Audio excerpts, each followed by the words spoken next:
예, 오늘은 여러분한테 말씀드리고자 하는 것은 우리가 이제 완효성 비료라고 많이 쓰시지 않습니까? 근데 완효성 비료라는 것이 일단 코팅 비료가 들어가 있고요. 그리고 일반 비료가 합치는 반코팅 비료라는 게 있고요. 아니면 일반적으로 올 코팅이라고 해서 모두가 코팅되는 비료가 있습니다. 근데 이와 같은 완효성 비료는 농가분들께서 요 근래 와서 여러 말씀들 하시는데, 여기 보시면 아시지만 이렇게 떠있는 이와 같은 것이 많아진다. 농가분들께서는 이거를 이제 개구리알 아니면 또 올챙이알 이런 말씀들 하시는데, 이와 같은 것이 많이 뜨기 때문에 이것을 없앴으면 좋겠다, 이런 의견을 많이 주셔가지고 이번에 저희가 이제 개발한 생분해 코팅 비료라는 것을 한번 말씀드리고자 합니다. 생분해 코팅 수지는 여기 같은 경우는 일반적인 코팅 비료는 남분해라고 그러고, 이게 썩지 않는 플라스틱을 가지고 코팅한 재료입니다.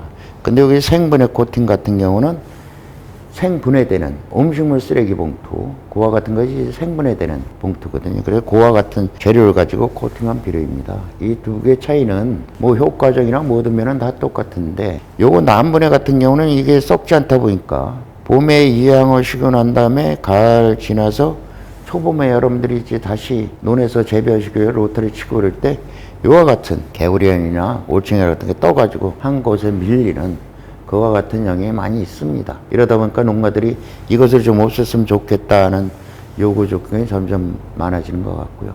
그래서 저희가 개발한 생분해 코팅은 이와 같은 것이 거의 없이 물로 이렇게 비산되는 게 거의 없는 그와 같은 비료입니다. 그 이유는 왜 그러냐면, 요 생분해 코팅이라는 것은 어쨌든 땅 속에 들어가서 물과 공기를 만나면 분해되게 돼 있거든요. 그래서 저희가 이제 말씀드린 게 생분해 코팅 이렇게 말씀드리고 있습니다. 여기 이거 같은 경우는 이제 처리 후 8개월 정도 된 건데요. 현상적으로 보면 이제 남분해 코팅 같은 경우는 입자가 뜬 것이 거의 300개 이상으로 상당히 많이 이렇게 떠 있습니다. 요 같은 경우는 지금 현재 보면 5개 정도 이렇게 떠 있는데요.